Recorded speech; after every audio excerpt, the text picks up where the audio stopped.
அவங்கள பார்த்து சொல்லும்போது நாரதர் சொல்கிறார், நீங்கள் என்றுமே பாலர்களாக, முதுமை அடையாதவர்களாக, இளமை மாறாதவர்களாக இருப்பதனுடைய காரணம் என்னவென்றால், நீங்கள் ஹரிநாம சங்கீர்த்தனம் பண்ணி கொண்டிருக்கிறீர்கள். அந்த ஹரிநாம சங்கீர்த்தனத்தினுடைய விளைவு தான் உங்களுக்கு முதுமை வரலை, இது இளமையாகவே காட்சியளிக்கிறீர்கள். இன்றைக்கி இளமையின் ரகசியத்துக்கு யார் யாரோ எந்தெந்த வைத்தியர்கிட்டே போகிறாங்க. முடி கொட்டுகிறதா, என்னிடம் வாருங்கள், மீதியையும் கொட்ட வைக்கிறேன்.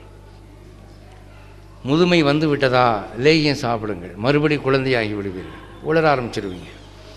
இப்படியெல்லாம் விளம்பரங்கள், அதுக்கு வியாபாரங்கள், நல்ல பிஸ்னஸ் பண்ணுறாங்க. இப்படி யாரும் இளமை அடைஞ்சதாக தெரியலையே. ஆனால் இங்கே சொல்கிறார், சனத்குமாரருடைய இளமையின் ரகசியம் விஷ்ணு சகஸ்ரநாமம். அந்த நம்பிக்கையோடு அதை ஜபிச்சுக்கிட்டு இருந்தீங்கன்னு சொன்னால் உங்களுக்கு ஆயுள் ஆரோக்கியம். எம்எஸ் சுப்புலட்சுமி இந்த கேசட் கொடுத்துருக்காங்க இல்லையா, அதில் ராஜாஜி முன்னுரை கொடுத்துருக்காரு. விஷ்ணு சகஸ்ரநாமம் கேசட்டுக்கு முன்னுரை கொடுத்துருக்காரு. அவருக்கு வயசு 97 99 வரைக்கும் இருந்தார். பல பேர் கேட்பாங்க, நீங்கள் என்ன காயக்கல்பம் சாப்பிட்ருக்கீங்களா, எப்படி இந்த வயசு வரைக்கும் இருக்கிறீங்க அப்படின்னு. அவர் சொல்லுவார், விஷ்ணு சகஸ்ரநாமம் தான். அந்த விஷ்ணு சகஸ்ரநாமத்துக்கு அவ்வளோ மகிமை உண்டு. அதனுடைய அனுபவபூர்வமான உதாரணங்களை எடுத்து சொல்கிறதுன்னு வந்தால் கணக்கில்லாதது சொல்லலாம். நோய்கள் தீர்ந்த கதை, முதுமை மாறிய கதை, விவாகம் நடந்த கதை, பணச்சிக்கல் தீர்ந்த கதை, நிறைய சொல்லலாம். இப்போ நான் பௌராணிகமாக சொல்லி வரேன். முதல்ல இந்த நாமாக்கள் மற்ற யுகங்களிலே, கிருதயுகம், திரேதாயுகம், துவாபர யுகம் என்ற ஏனைய 3 யுகங்களிலே யோகம் தவம் செய்து அடையக்கூடிய பலனை, அல்லது யாகம் செய்து அடையக்கூடிய பலனை, கஷ்டமான வழிகளிலே அடையக்கூடிய பலனை எளிமையான வழியிலே கலியுகத்திலே அடையிறதுக்கு இந்த நாமாக்களை ஜபிக்கிறது தான் அப்படின்னு. இந்த விஷ்ணு சகஸ்ரநாமத்தை சொன்னாலே 1000 கோவில் கட்டினதுக்கு சமம், 1000 வருஷம் தவம் பண்ணினதுக்கு சமம். இந்த கலியுகத்தில் அதெல்லாம் முடியாது. நம்மளால் யோகம் பண்ணவும் முடியாது, யாகம் பண்ணவும் முடியாது. அதனால் இந்த பகவத் நாம சங்கீர்த்தனம்னா பகவானுடைய நாமாவே ராகம் போட்டு பாடுறது, வேறு ஒன்றும் இல்லை. அதுதான் அதுக்கு அவ்வளவு மகிமை இருக்கான். கபீர்தாசர்னு ஒருத்தர் வடக்கே இருந்தார். ஹிந்தியிலெல்லாம் பாட்டு பாடியிருக்கார். ஹிந்தி வளர்ச்சியின் ஆரம்ப காலத்தில் இருந்தபோது அவர் எழுதின கவிதைகள் தோஹாக்கள் என்று அழைக்கப்படும். அவர் ஒரு இதில் கோபமாக சொல்கிறாரு, பகவானுடைய நாமாக்களை எவன் வாய் திறந்து சொல்ல மறுக்கிறானோ அவன் வாயை திறந்து மண்ணை அள்ளி போடுங்கள் அப்படின்றார் கோபத்தில். எவன் பகவானுடைய நாமாவை சொல்ல மாட்டேங்கிறானோ அவன் வாயை பிளந்து மண் அள்ளி போடுங்கடா அப்படின்னு. அவர் இந்த பாட்டை பாடிட்டு போன பிறகு அடுத்தவர் வந்தார், நாமதேவர்னு ஒருத்தர். அவர் இந்த தோகாவை எடுத்துக்கிட்டு சொல்கிறாரு, நோ மிஸ்டர் கபீர்தாசர், அது செய்யக்கூடாது அப்படின்னு. ஏன்னா இந்த பாரத நாட்டு மண்ணுங்கிறது மகான்களால் மிதிக்கப்பட்ட மண்.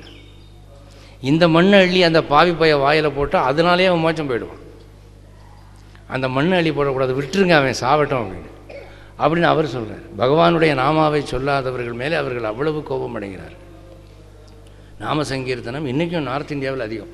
சவுத்தை விட நார்த் இந்தியாவில் நாம சங்கீர்த்தனத்துக்கு மகிமை ரொம்ப அதிகம். ஒரு ஸ்லோகம் பாருங்கள், வாமன புராணத்தில், நாராயணோ நாம நரோ நராணாம் பிரசித்த சௌரக கதிதா பிருத்திவியாம் அநேக ஜன்மார்ஜித பாப சஞ்சயம் ஹரதி அரிஷ்டான ஸ்ருதமாத்திரமே. இந்த நாராயணனுக்கு என்ன பேருன்னா, அவன் உலக பிரசித்தமான ஒரு திருடனான். எதை திருடுறான்னா, எவன் இந்த சகஸ்ரநாமத்தை சொல்கிறானோ அவனுடைய பாவ மூட்டையை திருடிட்டு போயிடுறான். எவன் சகஸ்ரநாமத்தை சொல்கிறானோ அவன் நிறையா மூட்டை சேர்த்து வச்சுருக்காங்கிற. நம்ம எல்லாருமே மூட்டை சேர்த்து வச்சுருக்கோம். இப்போ நம்ம உட்காந்துருக்கோமே, நம்ம கண்ணுக்கு தெரியாது, யமன் கண்ணுக்கு தெரியும். ஒருத்தர் பக்கத்துலேயும் சும்மா குவிண்டால் கணக்கில் மூட்டை இருக்குது. அவ்வளோ பாவங்கள் சேர்த்து வச்சுருக்கோம். இந்த பகவானுடைய நாமாக்களை சொல்லுகிறவர்கள் எதை இழக்கிறார்கள் அப்படின்னா, அந்த மூட்டைகளை இழக்கிறார்கள். இப்போ விஷ்ணு சகஸ்ரநாம பாராயணத்துக்கு உக்காடுறாங்க சில பேர். வரும்போதே 10 மூட்டையோடு உக்காடுறாங்க, லோடு அவங்க ஏற்றின பாவம். திரும்பி போகும்போது பார்த்தா 3 மூட்டையை காணோம். எவன்டா லாபனானா, அந்த திருட்டு பைய கிருஷ்ணன் தூக்கிட்டு போயிட்டான். என் நாமாவை எவன் சொல்கிறானோ அவனுடைய பாவ மூட்டைகளை நான் திருடி கொள்ளுகிறேன் அப்படின்னு ஒரு அறிக்கை விட்டுருக்கான். இந்த திருட்டை எல்லாருமே ஆதரிப்பார்கள். இந்த கம்ப்ளைண்ட் எந்த போலீஸ் ஸ்டேஷனுக்கும் போகாது இல்லையா? அதனால் அந்த திருட்டு அவசியம் நடக்கணும் நமக்கு. எனவே நீங்கள் இதை பண்ணணுங்கிறதுக்காக சொல்கிறேன். பெரியவாச்சான் பள்ளின்னு ஒருத்தரை பற்றி கேள்விப்பட்டிருப்பீங்க.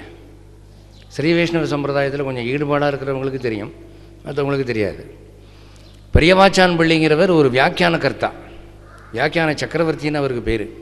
வியாக்கியானம்னா விளக்க உரைன்னு அர்த்தம், வேறு ஒன்றும் இல்லை. இப்போ நம்ம பள்ளிக்கூடத்தில் கோனார் நோட்ஸ் படித்து வரோம் இல்லையா, அந்த கோனார் நோட்ஸ் தான் அது. ஆன்மீகத்திலே வைஷ்ணவத்திலே ஒரு கோனார் நோட்ஸ் அவர் போட்டிருக்காரு. அது அவர் எழுதுகிற மாதிரி யாரும் எழுத முடியாது. உரை எழுதுறதுல மன்னன். ஒரு இடத்துல வால்மீகி ராமாயணத்திலே ராவணன் சீதையை கேன்வாஸ் பண்ணுறான்.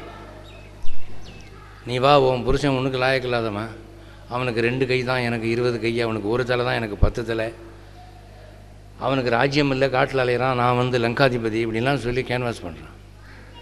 அப்போ சீதை அவன் மேலே உள்ள துவேஷத்தினாலே ஒரு சிறு புல்லை எடுத்து பிடுங்கி அவனுக்கும் தனக்கும் இடையிலே அந்த புல்லை போட்டு, அந்த புல்லு தான் ராவணன் என்று பாவித்து அந்த புல்லை பார்த்து பேசுகிறான். டே ராவணா அப்படிங்கிறான். ராவணன் அங்கே நின்றுட்டுருக்கான். இந்த புல்லை எதிர போட்டு டே ராவணா அப்படின்னு அவனுக்கு எப்படி இருக்கும்? அப்போவும் அவன் இடத்த விட்டு நகர்ற மாதிரி தெரியல. அப்படி அவள் புல் எடுத்து போட்ட போது அவன் ஏன் புல்லை பிடிங்கி போட்டா அப்படிங்கிறதுக்கு பெரியவாச்சான் பிள்ளை 28 விளக்கம் கொடுக்குறார். ஒன்று சொல்கிறாரு, அவனை மாட்டுக்கு சமமாக நினைக்கிறா, மாட்டுக்கு வேண்டியது புல், அதனால் புல்லை பிடிங்கி போட்டா.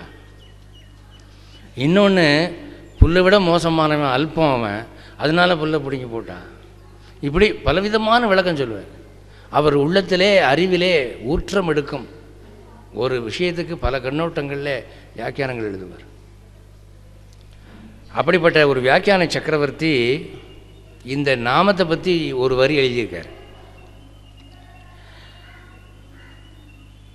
கட்டிப்பொன் போலே அவன், பனிப்பொன் போலே அவன் திருநாமம். பொன் தெரியும், தங்கம் நாளுக்கு நாள் விலை ஏறிக்கிட்டே போகுது, தெரியாமல் இருக்காது உங்களுக்கு. அந்த தங்கம் 2 வகைப்படும்.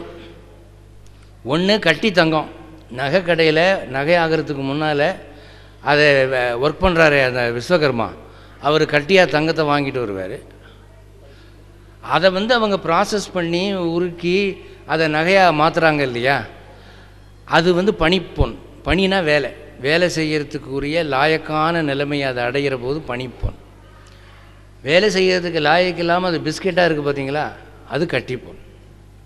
இவர் சொல்கிறார், பகவான் கட்டி பொன்னா, அவனுடைய நாமா பனிப்பொன். கட்டி பொண்ணு லாக்கரில் வச்சு அடைக்க முடியும், அவ்வளோதான் செய்ய முடியும். கல்யாணத்துக்கு மாட்டிட்டு போக முடியுமா கழுத்தில்? அதனால் இது யூஸபிள், பயன்படுத்தத்தக்கதாக இருக்கிறது, ரெடிலி ஆக்சசிபிள். எது? அவனுடைய நாமம். படுத்துருக்குறீங்க, இடுப்பு வலிக்குது, எந்திரிச்சு குளிக்கக்கூட முடியல, உருண்டு பிறண்டுட்டு கிடக்குறீங்க. அப்போ பகவானுடைய அருள் வேணும்னா நம்ம அந்த க்ஷணமே நம்ம காசிங்க ராமேஸ்வரத்துக்கு போக முடியுமா? முடியாது. படுத்துக்கிட்டே ராமா கிருஷ்ணானா உடனே பகவானுடைய அருள் அங்கே கிடைச்சி. குளிக்காமலே அழுக்காக இருக்கிற போதே பகவானுடைய அருள் கிடைக்குது. ஆனால் கோயிலுக்கு போகணும்னா நீங்கள் குளிக்கணும், அப்புறம் டூர் எடுக்கிறாங்களே அவங்கள யார் குறைச்ச ரேட்டுக்கு எடுக்கிறாங்கன்னு பார்க்கணும், யார் யார் துணைக்கு வர்றாங்கன்னு பார்க்கணும். அது ஏகப்பட்ட ஏற்பாடு இருக்குது. அதனால் அந்த சாலிட் கோல்டுங்கிறது தங்கம்தான், பட் அது நடைமுறை வாழ்க்கைக்கு யூஸுக்கு வராதில்ல. அதனால் சொல்கிற இந்த நாமம் என்பது பனிப்பொன் போலே அப்படிங்கிறார். இதை பற்றி ஒரு சர்ச்சை ஒன்று உண்டு. என்னென்னா, பொம்பளைங்கெல்லாம் சொல்லலாமா, பெண்கள் சொல்லலாமா கூடாதா அப்படின்னு ஒரு சர்ச்சை அன்றைக்கும் உண்டு, இன்றைக்கும் உண்டு. இதுக்கு பதில் மகாபாரதத்தில் பார்க்குறோம். திரௌபதியை வைத்து சூதாடுகிறான் தருமன், தோற்று போகிறான். அப்போது கர்ணன் என்ன சொல்கிறான், துச்சாசனனை பார்த்து, டேய் நீ போய் திரௌபதி இழுத்துட்டு வாடா, இனிமேல் அவள் இவர்களுக்கு மனைவி இல்லை, துரியோதனனுக்கு தான் மனைவி, இழுத்துட்டு வா அப்படின்றான். அவன் போனால் அவன் சொல்கிறான், நான் இப்போ மாதவிலக்காக இருக்கிறேன், ஒற்றை சேலையோடு இருக்கிறேன், சபைக்கு வரக்கூடாது. அடுத்தாப்பில் அவர் தன்னை தோற்ற பிறகு என்னை வச்சு ஆடி இருக்கார், அதுவே செல்லாது, நான் வரமாட்டேன் அப்படிங்கிறேன். அப்போ அவன் என்ன பண்ணுறான், வலுக்கட்டாயமாக அவளை பிடிச்சி இழுத்துட்டு வரான், தலைமுடியை பிடிச்சி இழுத்துட்டு வரான். அப்படி இழுத்துட்டு வரும்போது அவள் கண்ணனை அழைக்கிறாள். வியாசருடைய வியாச பாரதத்தில் பார்க்குற போது சங்க சக்கர கதாபாணே துவாரகாவாசின் கோவிந்த கோவிந்த ரக்ஷமாம் அப்படிங்கிற, கோவிந்தனே என்னை காப்பாயாக, சங்க சக்கர கதாதாரியாக இருக்கிறவனே என்னை காப்பாயாக, துவாரகையிலே அரசாள்பவனை என்னை காப்பாயாக, சரணாகத வத்சலனை என்னை காப்பாயாக அவனுடைய நாமாக்களை எடுத்து சொல்லுகிறார். முறைப்படி சொல்கிறார். கோவிந்தா அப்படிங்கிற நாமத்தை எப்படி சொல்லணுமோ அப்படி சொல்கிறார். இப்போ நாமெல்லாம் நாமாக்களை சொல்லுகிற போது சாதாரணமாக தாய்மொழியிலே சில மாற்றங்களை ஏற்றி சொல்லுகிறோம். ராமன் அப்படிங்கிறோம் தமிழில். ஆனால் வால்மீகி ராமன் எழுதலை, ராமக அப்படின்னு எழுதியிருக்கார். இங்கே தெலுங்கில் ராமுடு அப்படின்னு டூ போட்டு விட்றாங்க. ஒவ்வொரு மொழியில் ஒவ்வொரு விதமான மாற்றம். ஆனால் இந்த மாற்றங்கள் அந்த ராமநாம மகிமையை பாதிப்பதில்லை. தெலுங்கன் ராமுடுன்னு கூப்பிட்டாலும் சரி, இன்றைக்கி தமிழன் ராமன்னு கூப்பிட்டாலும் சரி, சம்ஸ்கிருதத்தில் ராமகன்னு கூப்பிட்டாலும் பலன் ஒன்று தான். அப்படி திரௌபதி பெண்ணுங்கிறது மட்டும் இல்லை, மாதவிலக்கான நேரத்திலே அவனை கோவிந்தா என்று அழைத்து சேலை பெற்றாள். திரௌபதிக்கு புடவை சுரந்தது திருநாமமிரே அப்படின்னு சொல்லி வியாக்கியானத்தில், திரௌபதிக்கு சேலை கொடுத்தது கண்ணனா கண்ணனின் நாமமா ஒரு சர்ச்சை இன்றைக்கும் வைஷ்ணவ சர்க்கிளில் நடந்துக்கிட்டு இருக்குது. ஒருவேளை மாசத்துக்கு தெரியாமல் இருக்கலாம், பண்டிதர்கள் வட்டத்தில் தெரியும். திரௌபதிக்கு சேலை கொடுத்தது கிருஷ்ணன் தான் அப்படின்னு சொல்லி ஒரு கட்சி, இல்லை கிருஷ்ணன் கொடுக்கல, கிருஷ்ணாங்கிற நாமந்தான் கொடுத்துச்சு, நாமத்துக்கே ஒரு பவர் இருக்குது அப்படின்னு ஒரு கட்சி. ராமாயணத்தில் ராமன் மறைந்து நின்று கொன்றது சரியா தப்பான்னு இன்றைக்கி வரைக்கும் நடந்துகிட்டு இருக்கல பட்டிமன்றம். அது மாதிரி ஒரு பட்டிமன்றம் அது. அங்கே நாம மகிமையிலே ஒரு பெண்ணுக்கு மானபங்க அவஸ்தையிலே சேலை வந்திருக்கு. அதனால் பெண்கள் சொல்லலாம் அப்படின்றத பார்க்குறோம். ஆனால் இந்த விஷ்ணு சகஸ்ரநாமத்தை சில பேர் சில நியமங்கள் ஏற்படுத்தி வச்சுருக்கிறாங்க. அது என்ன, அதுக்கு ஒரு யந்திரம் வரைஞ்சி அதுக்கு உரிய மந்திரங்கள் பீஜங்கள் எல்லாம் சொல்லி அந்த மாதிரி சொல்கிறது, அதை பிரயோகமாக பயன்படுத்துவாங்க. அது ஒரு மெத்தட். அதுக்கு வேணால் சில தடைகள் சொல்லலாம். அந்த பாதைக்கு நம்ம போகலை. இப்போது சும்மா சாதாரணமாக பாராயணம் பண்ணுறதுக்கு சொல்கிறதுக்கு யாரும் சொல்லலாம், அதுக்கு தடை இல்லை. இதில் இந்த வியாசர் பீஷ்மர் சொன்ன அந்த விஷ்ணு சகஸ்ரநாமத்தை தன் ஞான திருஷ்டியினால் பார்த்து விநாயகர் ஸ்டெனோவா எழுத அந்த பாரதமாக இவர் காயின் பண்ணுறார். விஷ்ணு சகஸ்ரநாமம் பீஷ்மருடைய வாயிலிருந்து தோன்றி வியாசருடைய எழுத்து வடிவு பெறுகிறது. வியாசர் ரிஷிகளிலே சாத்விகமான ரிஷி, விஷ்ணுவனுடைய அம்சமான ரிஷி. வியாசரூபாய விஷ்ணுவே நமக அப்படிமா, வியாசராய் இருக்கும் விஷ்ணுவுக்கு வணக்கம் என்று சொல்கிறது. வேதவியாசர் சாட்சாத் பெருமாள் தான். அதனால் வியாச ரிஷியினுடைய வாயிலே அது புகுந்து புறப்படும் போது அதற்குரிய அந்த மெட்ரிக்கல் ஃபார்ம் அதையும் அடையுது. அது அடுத்த கிரேட்னஸ். அது இந்த விஷ்ணு சகஸ்ரநாமத்துக்கு ஒரு தெய்வபரமாக ஒரு முக்கியத்துவமான ஒரு கதை ஒன்று சொல்லுவாங்க. என்னென்னா, அத்வைதியான ஆதி சங்கராச்சாரியார் ஒரு முறை லலிதா சகஸ்ரநாமத்துக்கு பாஷ்யம் எழுத வேண்டும் என்று ஆசைப்பட்டாராம். பாஷ்யம்னா விளக்க உரை, வியாக்கியானம் தான், வேற ஒன்றும் இல்லை. ராமானுஜருக்கு பாஷ்யக்காரர்னு ஒரு பேர் உண்டு. ஏன்னா அவர் பிரம்மசூத்திரத்துக்கு பாஷ்யம் எழுதியிருக்கார், விளக்க உரை எழுதியிருக்கார். பாஷ்யக்காரர்னு அவர் தான். மடத்துக்கு வெளியில் திண்ணையில் உட்காந்துக்கிட்டு தன்னுடைய சீடனை பார்த்து கூப்பிட்டு, டேய் உள்ளே போய் லலிதா சகஸ்ரநாமம் புஸ்தகம் எடுத்துகிட்டு வா, நான் பாஷ்யம் எழுதணும் அப்படின்னாரு. இவர் உள்ளே போய் கொண்டு வந்து கொடுத்தாரு. புஸ்தகம்னா இந்த காலத்து புஸ்தகம் மாதிரி இல்லை, இப்போல்லாம் பிரிண்டட் புக்ஸு, ஏட்டுச்சுவடிகள். இப்போவும் கூட ஏட்டுச்சுவடிகள் சில பாரம்பரியமான வீடுகளில் இருக்கும். அதை கொண்டு வந்து கொடுத்தாரு. அவர் பாட்டுக்கு ரொம்ப வேகமாக அப்படி பிரிச்சுட்டு பார்த்தா அது விஷ்ணு சகஸ்ரநாமம். மறுபடி இப்படி கட்டி, ஏய் ஒழுங்காக பார்த்து எடுத்துகிட்டு வாடா போடா அப்படின்னு திருப்பி கொடுத்துட்டார். உள்ளே போனவர் 5 நிமிஷம் கழித்து மறுபடி கொண்டு வந்து கொடுத்தார். இப்போ பிரித்து பார்த்தா இப்போவும் அது விஷ்ணு சகஸ்ரநாமம் தான்.